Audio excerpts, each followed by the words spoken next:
Hey guys, मैं विनय कुमार। तो चलिए आज हम लोग क्लास 10th साइंस का मोस्ट इंपॉर्टेंट क्वेश्चन करते हैं, वो भी ऑब्जेक्टिव। तो वीडियो में अंत तक बने रहिएगा। पहला क्वेश्चन है, लार मंड यानी स्टार्च को बदलता है, यानी किस में बदलता है। तो देखिए, लार जो होता है मंड को ग्लूकोज में बदलता है। किसमें बदलता है? ग्लूकोज में बदलता है। अब देखिए यहाँ से बता देते हैं कि लार जो है, लार में 3 जोड़ी लार ग्रंथियां पाई जाती है और हमारे लार में एमाइलेज एंजाइम होता है। कौन सा एंजाइम? एमाइलेज एंजाइम होता है। और यही एमाइलेज एंजाइम की सहायता से मंड यानी स्टार्च को ग्लूकोज में बदला जाता है। ठीक है। दूसरा क्वेश्चन है, पीत रस का स्राव होता है। पीत रस का स्राव किस ग्रंथि से होता है? तो देखिए, पीत रस का स्राव आपका यकृत से होता है। यकृत को हम लोग इंग्लिश में लीवर कहते हैं और इसको हम जिगर भी कहते हैं। ठीक है।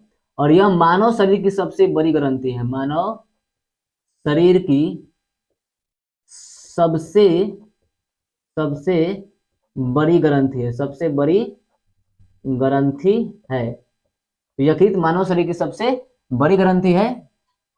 और पीत रस जो होता है यह जाके पित्ताशय में जमा हो जाता है। ठीक है। दूसरा ऑप्शन है अग्नाशय। तो अग्नाशय, देखिए अग्नाशय ग्रंथि से इंसुलिन हार्मोन निकलता है। पहले बता दें कि पीत रस का स्राव होता है तो यकृत से होता है। ऑप्शन ए इसका करेक्ट आंसर है। लेकिन हम बी के बारे में बता दे रहे हैं कि अग्नाशय ग्रंथि से आपका इंसुलिन हार्मोन निकलता है और इंसुलिन की कमी से आपको डायबिटीज रोग हो जाता है। डायबिटीज रोग हो जाता है। ऑप्शन सी है अमाशय। देखिए, आहार नाल का सबसे चौड़ा भाग अमाशय है। अमाशय में हाइड्रोक्लोरिक अम्ल पाया जाता है और यह हाइड्रोक्लोरिक अम्ल भोजन के साथ आए जीवाणुओं को नष्ट करता है और साथ ही भोजन को अम्लीय बनाता है। अम्लीय बनाता है, याद रखिएगा।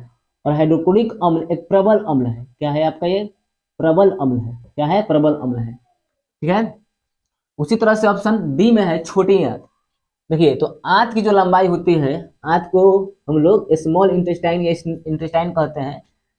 तो आंत की जो लंबाई होती है वो 6 से 7 मीटर लंबी होती है ना। यानी कि छोटी आंत की लंबाई 6 से 7 मीटर होती है।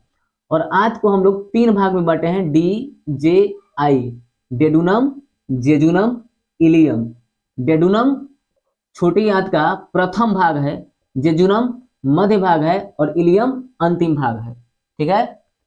उसी तरह से अब हम बात करेंगे वसा का पाचन। तीसरा क्वेश्चन है कि वसा का पाचन कहाँ होता है। तो देखिए, वसा का पाचन जो होता है, वसा का पाचन आपका छोटी आंत में होता है। याद रखिएगा लोग कि वसा का पाचन आपको छोटी आंत में होता है। ठीक है। और अभी बताया है कि आंत जो होता है इसको हम लोग 3 भागों में बांटे हैं, डी जे और आई।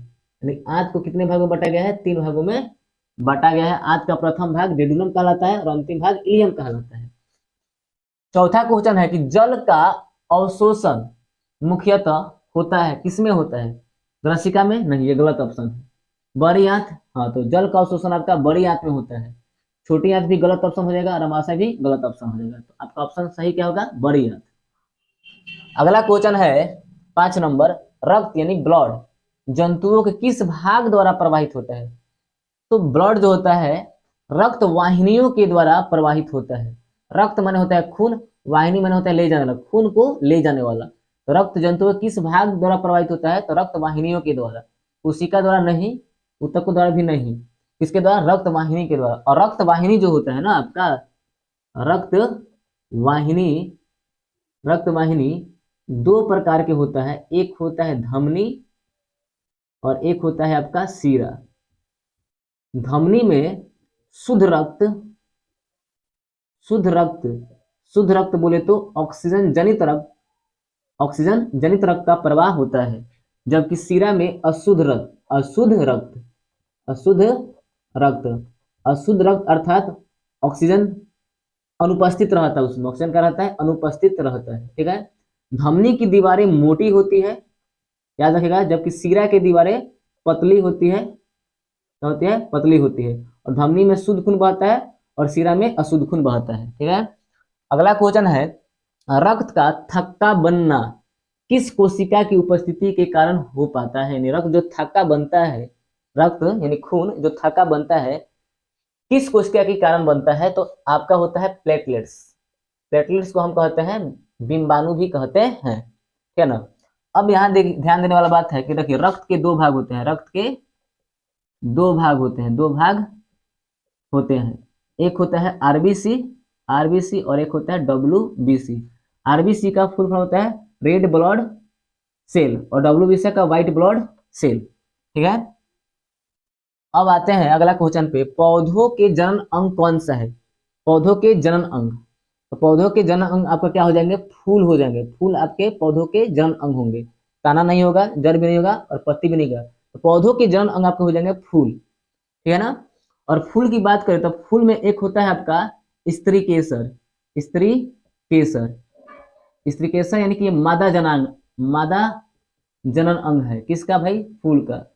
और एक होता है फूल में पुंकेसर, पुंकेसर, तो जो पुंकेसर है ये नर जनन अंग है, नर जनन अंग है आपका। कौन सा जनन अंग है? नर जनन अंग है।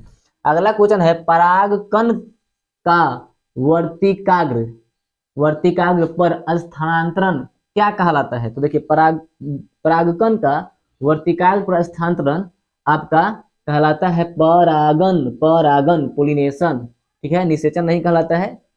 निषेचन का मतलब होता है कि जब शुक्राणु, शुक्राणु और अंडाणु, और अंडाणु, अंडाणु आपस में मिलते हैं, ठीक है ना, तो इस प्रक्रिया को यानी कि निषेचित अंडाणु जो होता है आपस में मिलता है, तो ना, तो उसे हम कहते हैं आपका युग्मनज। क्या कहते हैं? युग्मनज, युग्मनज। शुक्राणु और अंडाणु आपस में मिलते हैं, निषेचित होते हैं, उस निषेचित अंडाणु को हम लोग कहते हैं युग्मनज। और ये जो निषेचन होता है ये होता है फिलोपियन ट्यूब में। इसमें होता है फिलोपियन ट्यूब में। फिलोपियन ट्यूब को हम लोग डिम्ब वाहिनी भी कहते हैं, डिम्ब वाहिनी। और फिलोपियन ट्यूब को ही हम लोग कहते हैं अंड वाहिनी, अंड वाहिनी। तो मादा शरीर में निषेचन कहाँ होता है, ये भी क्वेश्चन पूछ लेता है कि मादा शरीर में निषेचन कहाँ होता है। तो मादा शरीर में निषेचन डिम्ब वाहिनी में होता है, यानी अंडवाहिनी में होता है, या फिलोपियन ट्यूब में होता है। और शुक्राणु और अंडाणु, लेकिन निषेचित अंडाणु क्या कहलाते हैं? युग्मनज कहलाते हैं, ठीक है।